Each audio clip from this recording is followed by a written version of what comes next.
The information provided on lifeinterruptedradio.com is for educational purposes only. Welcome, everyone, to the Autoimmune Show. I'm Sharon Saylor from SharonSaylor.com, and I'm just thrilled to bring you another episode. Oh, my gosh. We have an amazing show tonight. I want to jump right into it because I want to have a ton of time, because I actually had an experience with our guest that is beyond words. I'm just going to tease you with that. Let me introduce you to her, and then we'll get right into what she does, because it's pretty amazing. Our guest tonight is Jennifer Prema McKeever, and she is a body-oriented therapist and educator who combines more than 20 years of experience in Eastern medicine, meditation, emotional release work, and body-mind therapies. While treating thousands of patients as a doctor of Chinese medicine, Prema, and what all of her friends call her, saw how vital our emotional health is for physical well-being. Searching for the best solution for her client, she spent years in advanced training in both the Eastern and Western approaches of trauma healing. She is a somatic experiencing practitioner and an expert facilitator in biodynamic breath and trauma release system. And those are unique approaches to release trauma from our nervous system and restoring health and vitality. And it is amazing. Those are the experiences I went through with her a couple of months ago. And after it, I said, you got to be on the show and share it, because I thought the release and the experience were profound. And if you've been following the show for a while, you know that I have found that trauma is a major problem that we hold within our body and that can exacerbate autoimmune conditions. If you're curious about that, check out the different shows we've had with Sarah Payton, as well as Dr. David Clark. They go into real depth about the why of that. But we're going to talk to Prema right now. Thank you for being on the show. This is so awesome that we snagged you away for a little bit. Thank you, Sharon. I'm really happy to be here. It's great to talk with you today. Oh, I met her in Michigan where she was giving an event, and I entered into the event not really knowing what was going to happen. And those are, I think, sometimes the best kind of events, because it totally frees you to just the experience. Let's talk a little bit first about what is the breath work, what is trauma. Well, let's first talk about what is trauma, and then we'll go with how does breath work with trauma. Okay, that's a great question.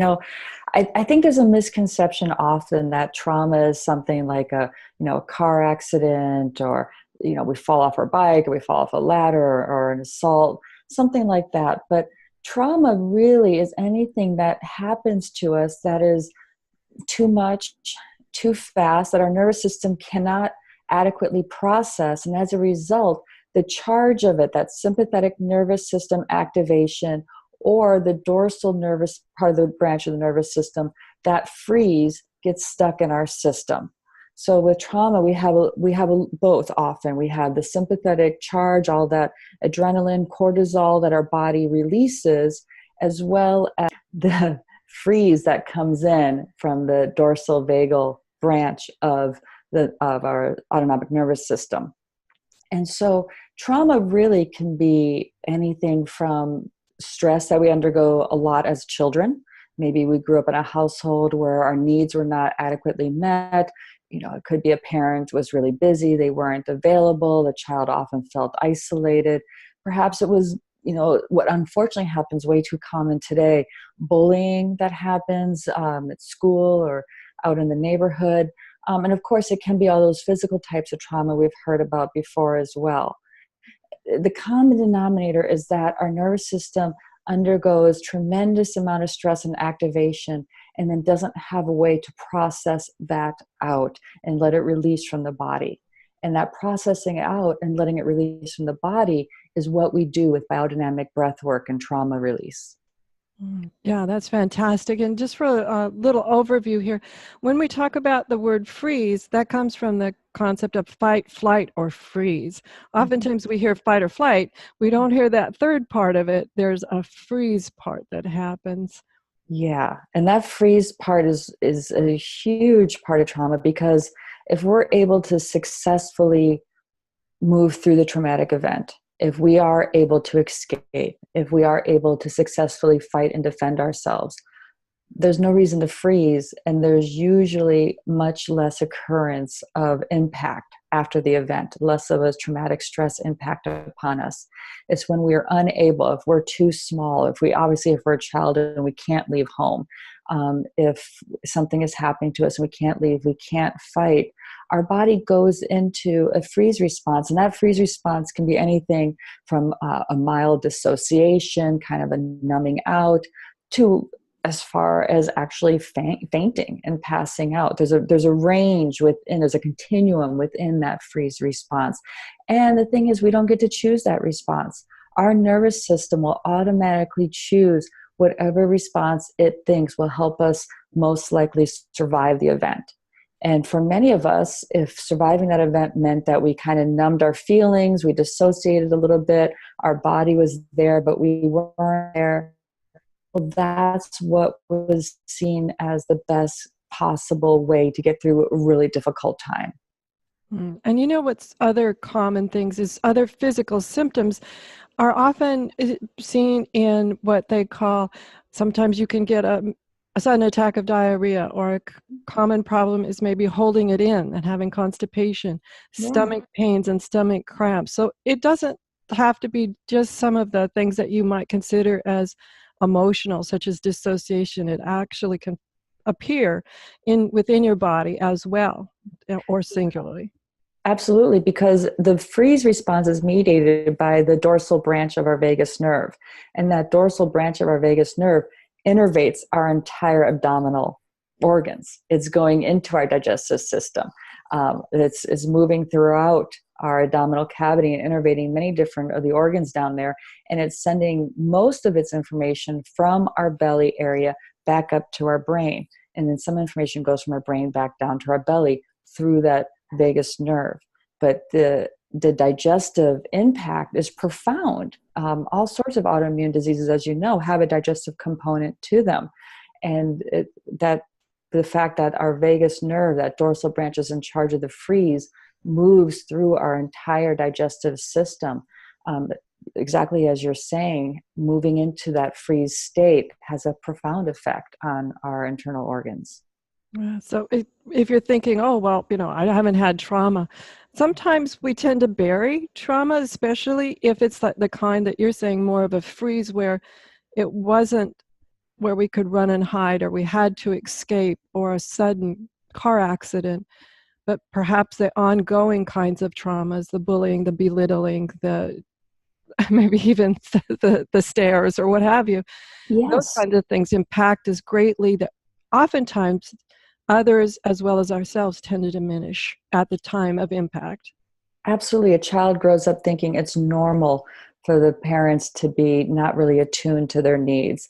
And it happens more and more. I mean, both parents are working. It's not like they're trying to somehow be neglectful to their children. But in so many cases, people grow up without really feeling that kind of connection and bonding they need with their caretakers. So it doesn't even have to be overt acts of hostility. It doesn't have to be overt acts of neglect. It can just be a chronic, consistent misattunement to our needs, and not feeling that we're really being properly seen or held or nurtured within our home life growing up. It doesn't have to be physical abuse involved at all for there to be an underlying impact on our nervous system, causing this dysregulation that it can affect us for years and years and well on into adulthood. Yeah, and one of the things that I found profound during our event was, I'm aware of many of them. I've done a lot of different types of therapies and works to process everything. I mean, I don't think anybody gets out of their child in early adulthood unscathed. So I'm aware of many of my triggers that were triggers, and things that had happened that I've processed through. However, when we started doing our experience, there were things that I thought I had processed that came up, as well as things that I guess I had just pushed down so far I didn't remember. Let's talk about what breath work is, and then we'll get into the kinds of things that people might experience. Yeah. The Western tradition of breath work really owes a debt to the work of Dr. Wilhelm Reich. And he said that one of the things he said is that you don't actually have to take a client's history. It walks into the room with them, meaning that our history is really in our bodies. It's stored in our bodies. And exactly what you just said there, it's stored often in layers of suppression. If you think about it, when we're stressed out, one of the things that we do is our breathing gets shallow. We get kind of tight in our neck, tight in our shoulders, tight in our back. Perhaps you see I'm a little hunched over right here. A lot of tension forms in our body. Well, a child does the same thing. If a child has the impulse to cry, if something's really hurting and they want to cry, and crying is one of the ways our body naturally processes high emotional intensity situations. It's one of the ways that our body releases stress hormones through our tears. It's one of the ways that we are able to discharge some of the pain and sorrow and grief inside of us that we may be experiencing. So let's say a child has the impulse to cry, but the message in their family system is very much, don't cry. Or you cry, I'll give you something to cry about. Whatever the message may be. If that child wants to hold back their tears, what are they going to do? They're going to tighten up their belly. They're going to restrict their breathing. Breath is related to our expression of emotions. The more we're able to breathe, the more we're able to deeply breathe, the more we're able to get in contact with our feelings, and then we open up the space with our breath for those feelings then to finally be able to move through and out of us. As children, we tend to, instead of letting things move through and out of us, we hold it in. We hold it in if there's not enough support in the environment to really help us process it. I mean, it's a big deal to be a child. It's not easy. And it's not easy to be an adult either. No, it's not, is it? It's not. But in childhood, there's so much helplessness and the need for the support of the big people around them. And if it's not there, the child will often blame themselves. It's too much to look out into the family structure and see, wow, mommy and daddy are gone all the time, or there isn't what I need here. And instead of blaming mommy and daddy, often the child will turn that blame on themselves, and they'll start feeling like somehow something's not right with them. And they take on a lot of shame around that as well. So all of these intense feelings get lodged in our body. They get lodged in layers of tightness and tension and contraction, not only in our actual breathing muscles, our chest muscles and our diaphragm, but also in the core muscles of our belly. We store a lot of feelings in our stomach, in the area of our digestive tract, like we were just talking about, and in the fascia that surrounds all the different muscles in our body as well. So in biodynamic breathwork and trauma release, we use breath, we use touch, we use movement and sound to help bring about a gentle emotional release. So these areas of core contraction, of core tension can start to unwind. And the stuff that's been there for so long now has a safe, supportive environment in which it can start to move out of our bodies. That's a great explanation, and I'm going to let you guys ponder all of that because that's fascinating. We'll take a quick commercial break. And Prema, this has been awesome. The description of what happens to our bodies when we hold trauma, when we swallow it, I'll say.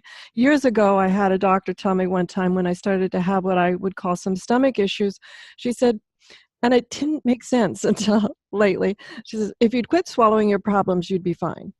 Oh, a medical doctor said that to you? Yes.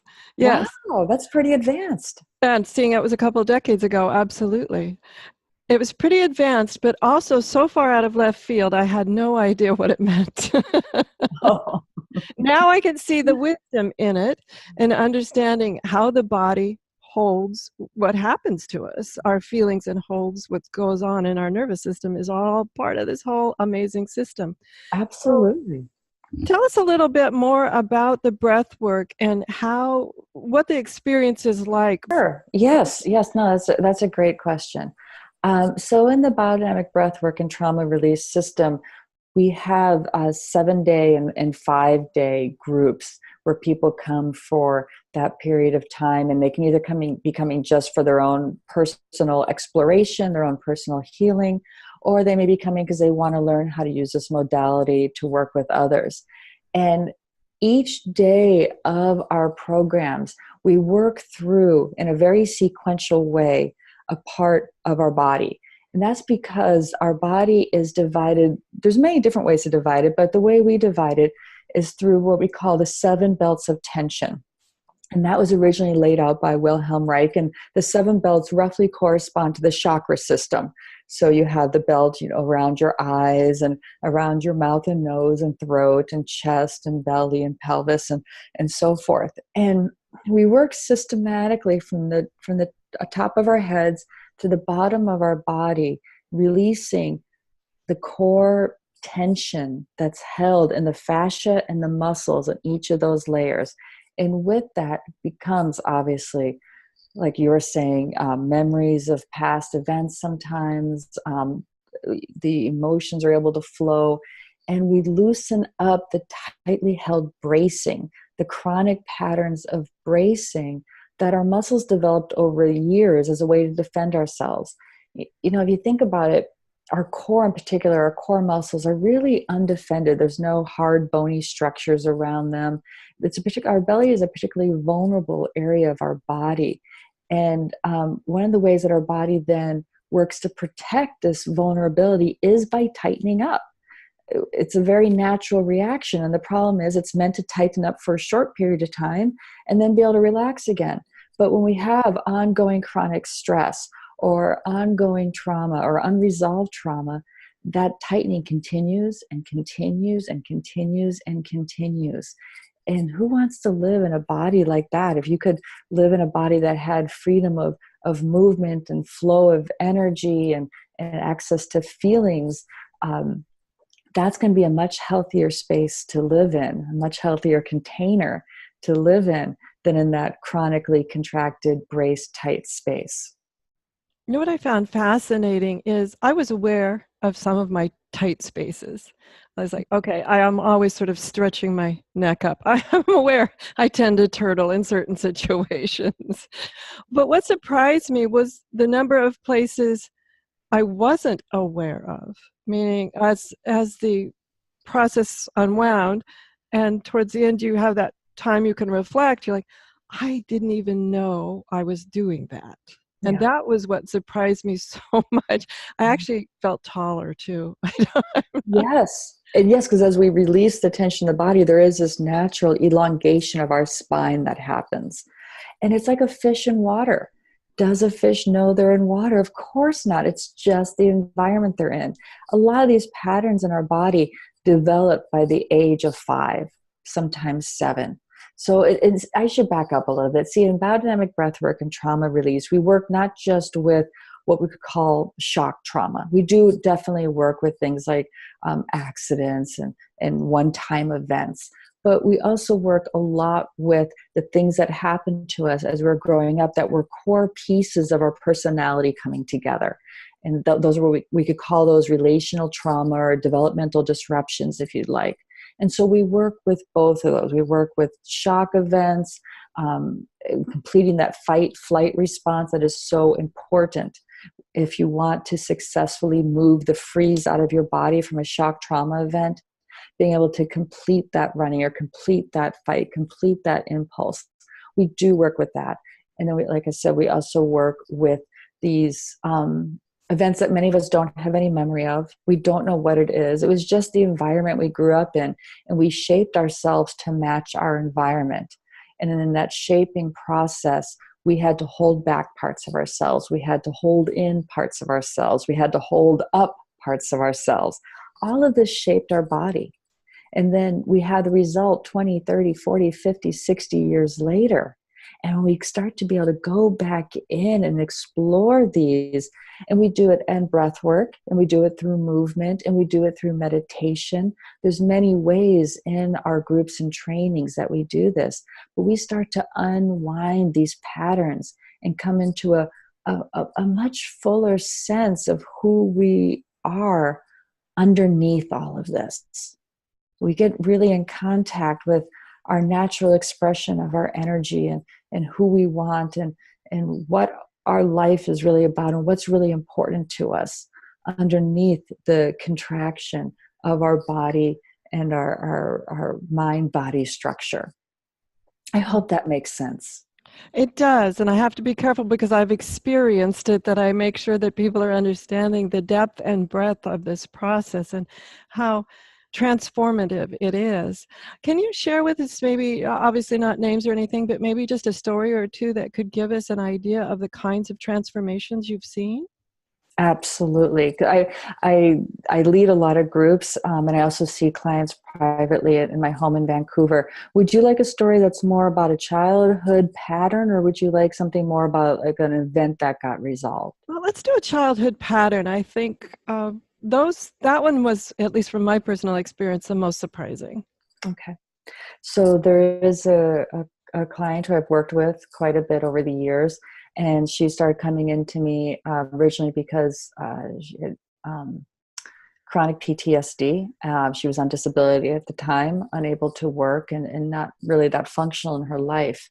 And of course, you can imagine in a case like that, there are lots of different issues that need to be worked on. But one of the key ones is that she had such a sense of isolation in herself. Her father had a variety of mental illnesses and was not around much when she was growing up. And her mother was very stressed out, very overwhelmed, and basically was able to get food on the table, but not provide any nurturing at all, unfortunately. And so one of the ways that impacted my client, and I'll call her Sandy, one of the ways that impacted Sandy is that she often felt extremely isolated, very lonely, and she could not reach out. She could not reach out and actually believe or feel that another human being could be there with her, that could actually meet her and contact her. And that showed up in her body as a lot of tension in her shoulders. Her shoulders were very locked and down, like her arms literally had developed a pattern of not reaching out. And for those who are listening right now, I'm moving my arm out so you can see those muscles that we use to reach out and take in from the world and nourish ourselves and reach out for connection and be able to connect with others. Those were very contracted in her body. During the breathwork sessions, there would be lots of shaking and trembling in her legs as we were discharging different layers of stress in her body, because not only did she have stress from her childhood, but from adulthood as well. There was a lot of movement happening in her legs and even into her belly, but her arms and her chest and her heart space completely immobile, no movement at all.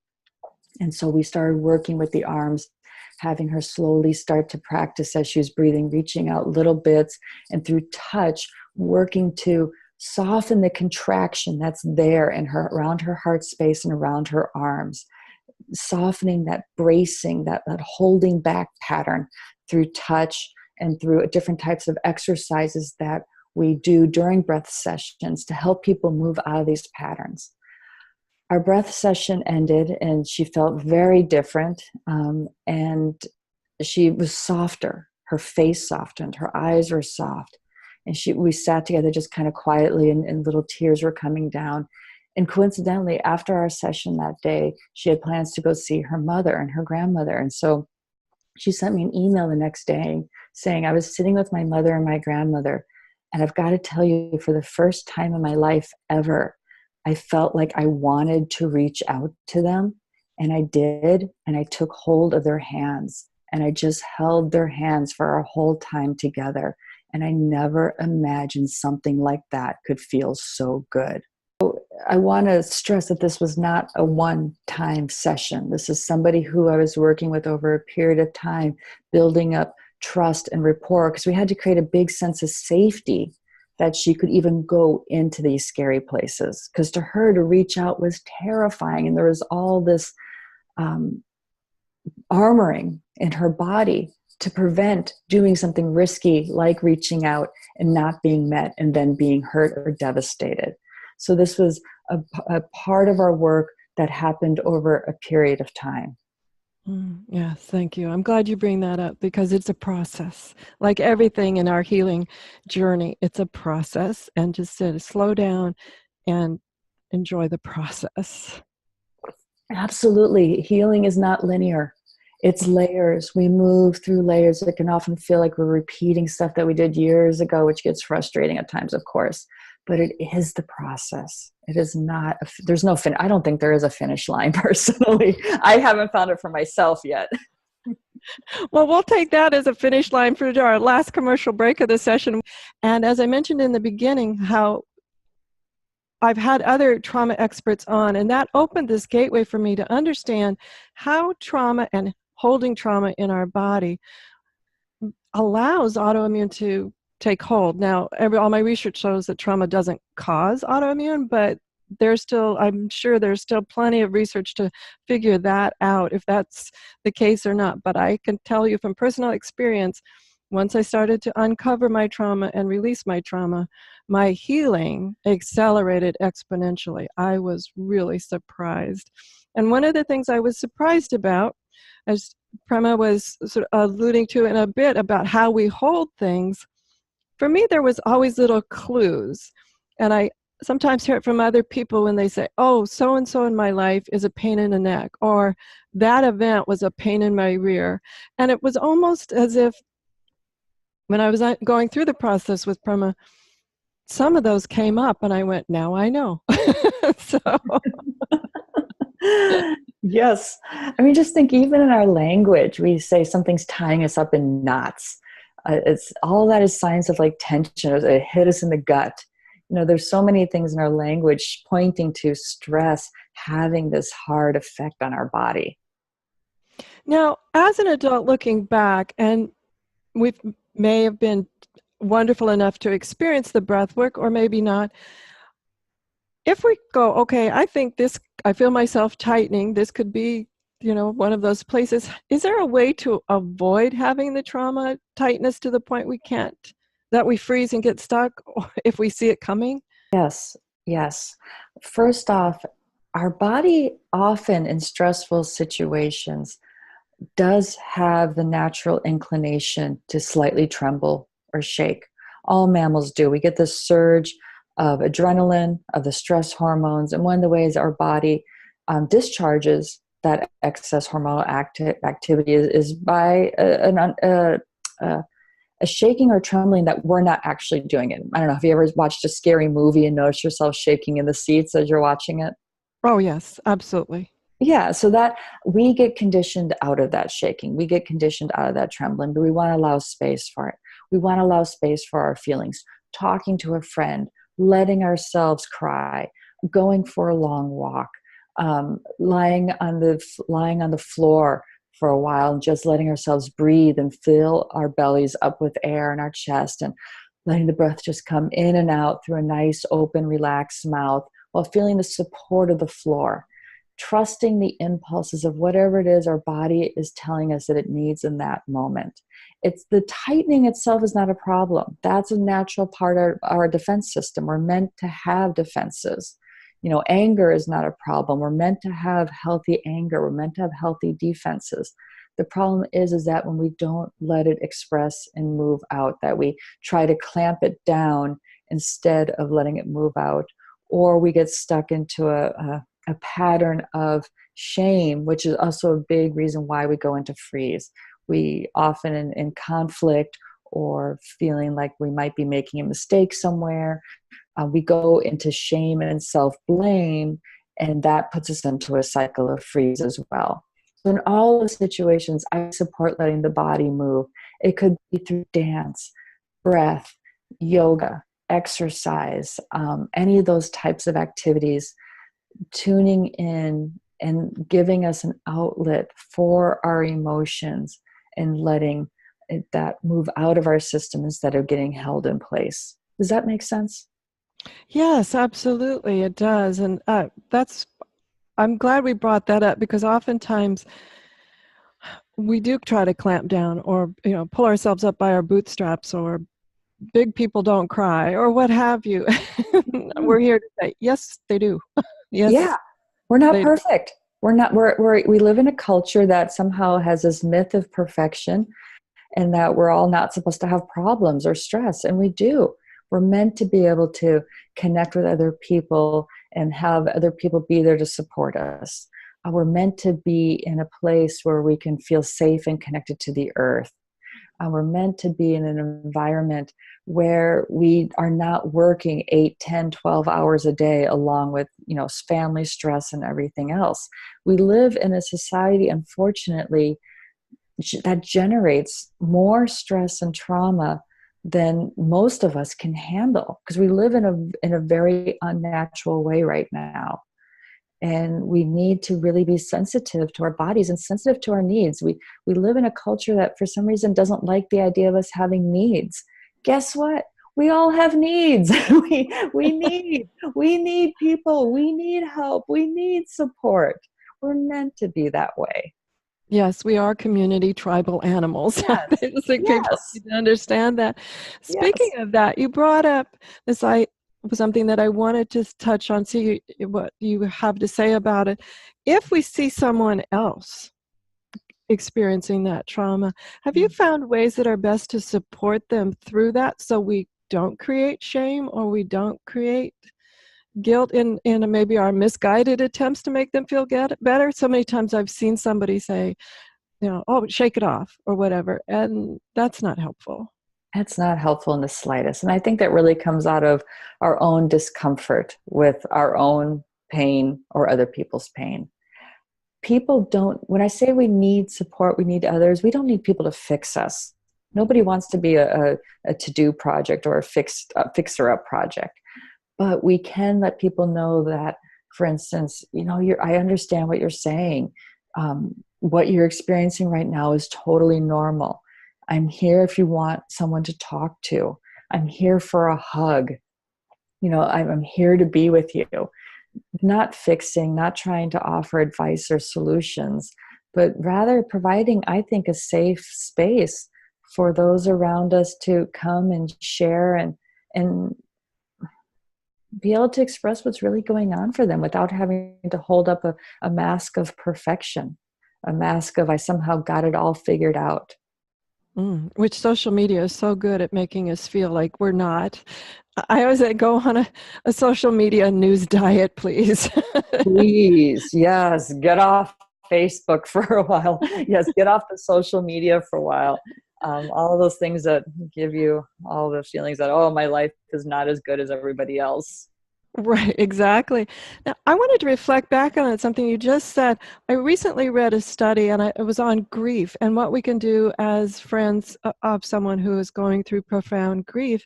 And I love that its common denominator in the research was, as you pointed out so beautifully, was acknowledgement. Just acknowledgement of, yes, this must be painful. This must be awful.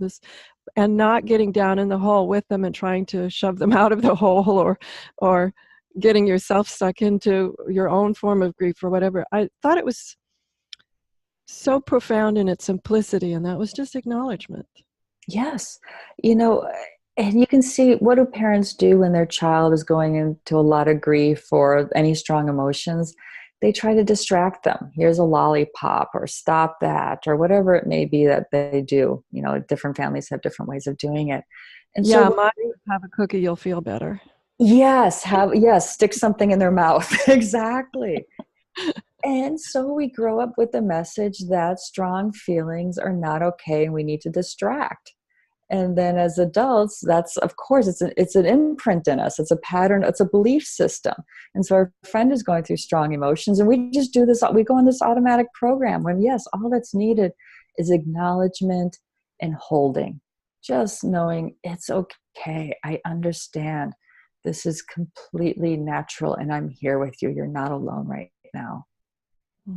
I love that. We use "you are not alone" here on the Autoimmune Hour because so many of us, when you're diagnosed with a chronic condition, it does feel all alone. It does feel like everything changes in that moment, which it does, but that's okay because we're able to have the support and systems that we need to change and to grow and to optimize. I love the word optimize.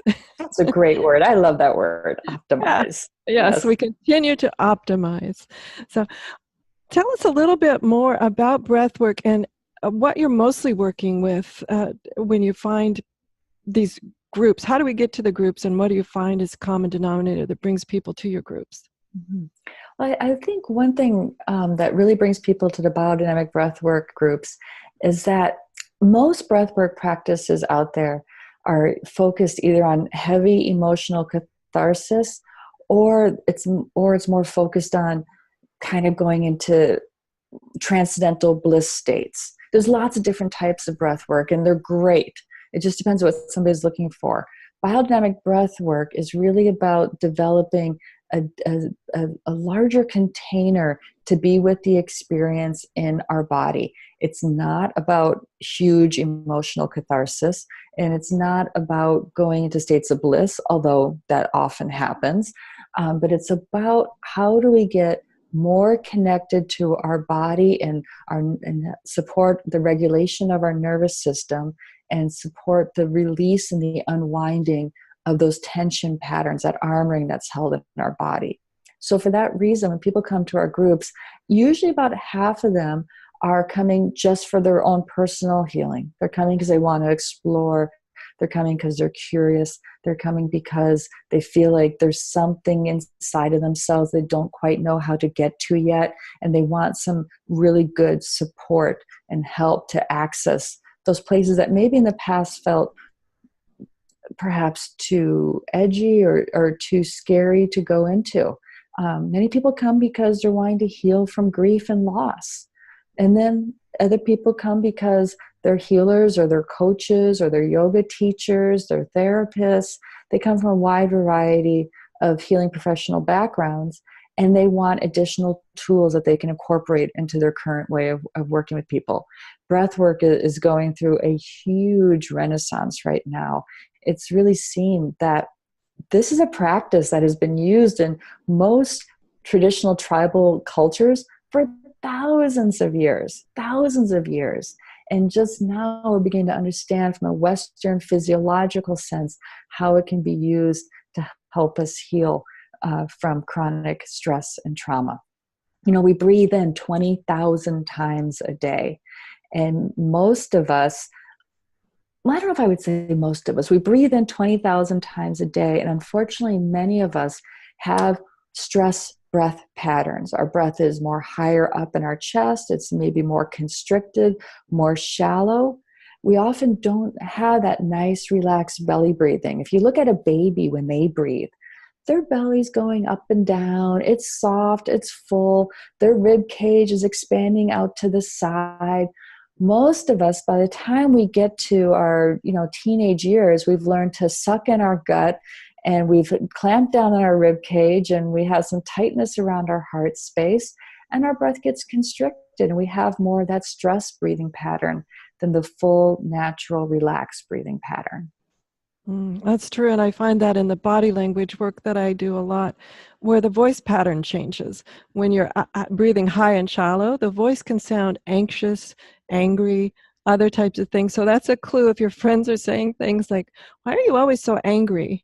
Maybe they're picking up that it's very shallow breathing, and stopping and taking some nice deep breaths. I like to call it 360 breathing, Prema. That reminds me, okay, breathe 360, because I want that whole belly just to be, back, sides, front, everything to be expanding. Because I find I do tend to, when I get nervous, I do tend to hold and probably just breathe sort of from the mid-rib cage up when I get nervous. And I find just stopping, remind myself, breathe. Nice 360 reminds me to feel it completely all around the body. That's a great image, yes. And people who experience chronic anxiety in their life, I've never met anybody who experiences chronic anxiety that has a relaxed, free-flowing breath pattern. I've never had anybody come in to see me with that relaxed pattern who also experiences anxiety. Depression as well. What happens when we're depressed? We sink into our body. Everything is depressed, including our breath. And when we depress our breath, what goes along with that is we're tired, we have a lack of energy, we may maybe feel more irritable, or things are more fuzzy for us. The quality of our breath is so important for the quality of our life. And so in the breathwork trainings, not only are we doing the sessions, and those sessions are about an hour or so, hour and a half, but we're also doing other practices as well to really free up this mind-body connection that we have, so we can bring more energy and more life force energy into our body. One of the things one of the things I love about breath work is, especially in the body language work that I do, is it's so easy to correct yourself. All of a sudden I feel, oh, I am breathing high and shallow. Okay, stop, reset, nice deep breaths. And what amazes me is how fast the body responds just in that. Now, I know that's not trauma release. To me, that's just resetting in the moment when you find yourself breathing high and rapid for whatever reason. Can you share a couple of quick tips and then share with us? I know you have some great gift for us. We're just down about the last 5 minutes, but could you share with us any little tips for resetting on the fly? Resetting on the fly. Well, often when we're feeling stressed out, all of our attention is going inwards. We're noticing our stress, our anxiety. We have a million things running through our head, blah, blah, blah, blah, blah. What I suggest, a nice way to reset our nervous system, is to orient to our surroundings. And what I mean by that is we move our attention from being inward focused to outward focus. Look around the room that you're in. Name 5 things that you can see. Pick out 5 colors that you see.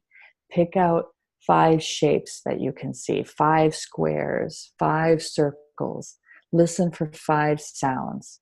And then notice what's then happening with your breath. Automatically through that, your breath probably took a natural, deeper inhale.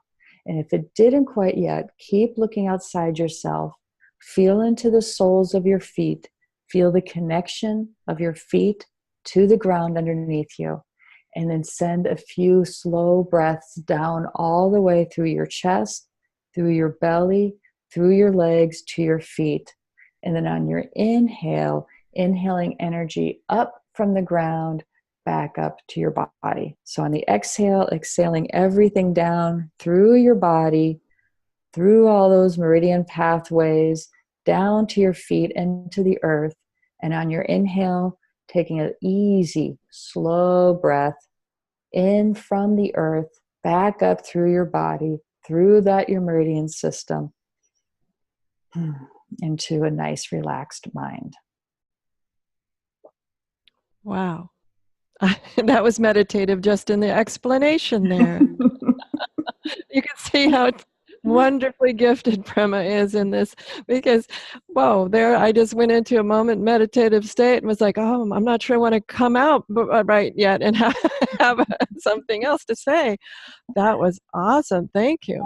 I'm going to replay that a couple of times. So I went into a fantastic state there. You have a wonderful audio guided gift for us, which I'm so excited, because as you just heard in that, minute or so that she guided us, can you imagine getting an entire gift of a guided practice? So please share with us. Yes. I created an audio series. It's about 40 minutes long, and it's different guided somatic practices and breath awareness exercises. And I created it just for the listeners of your show.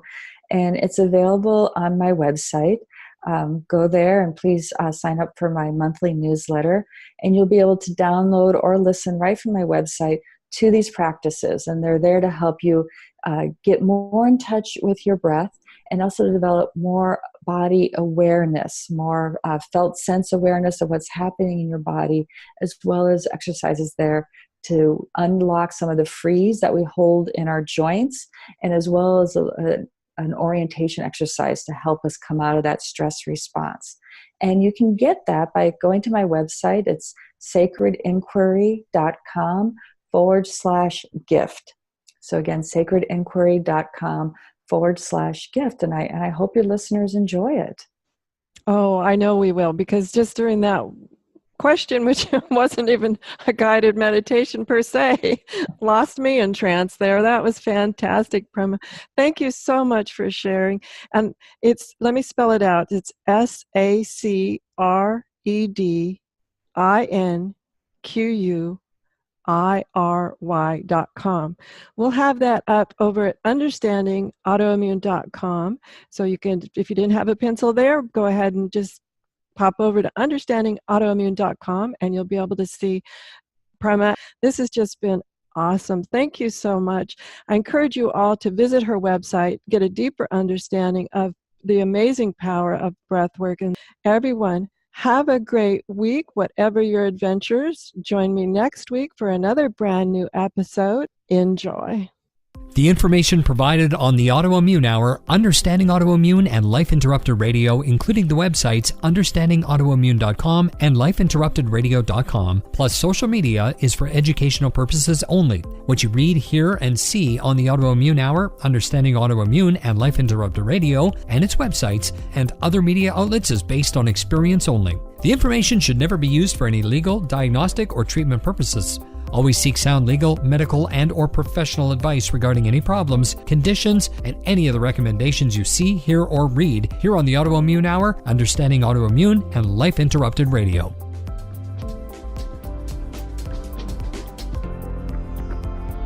You've been listening to Life Interrupted Radio. To learn more, listen to other shows, and gain free resources that can help empower your life, be sure to stop by lifeinterruptedradio.com.